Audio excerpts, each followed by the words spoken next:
Fearfully and wonderfully made. Oftentimes, I find myself capturing everything but me. I find myself capturing sunsets and beautiful people. I find myself seeing this extraordinary beauty in everything outside of myself, as if I wasn't made for God's glory too, as if I don't deserve for someone to take out their camera and capture me too. As a young girl, I never got what I needed. I was encouraged, but not guided, clapped for, but never teamed with. I believe the isolation, not only physically, but the isolation of my dreams made me seem too small to grasp them. I believe it made me unable to fully grasp myself, but more importantly, my God.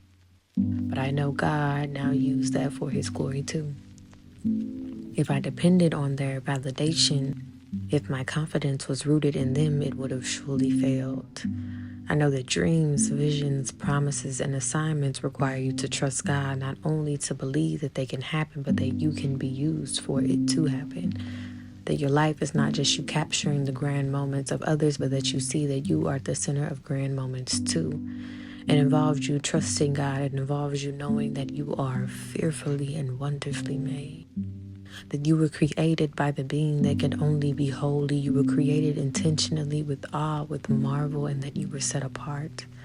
I believe that with great calling, we are sometimes placed in environments that want it to be anybody but you, or they can't see that it is you. So if our identity is distorted, so is our ability to trust God, because if we do not believe that we are made in His image, we can do nothing.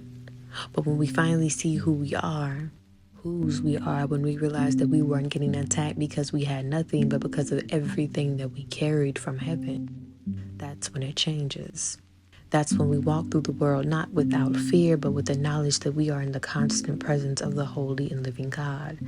That is when the shackles and the lies and the bondage that the enemy has attached to our bloodline is loosened, and eventually we are free with a continual communion with Christ. That is when we change the world.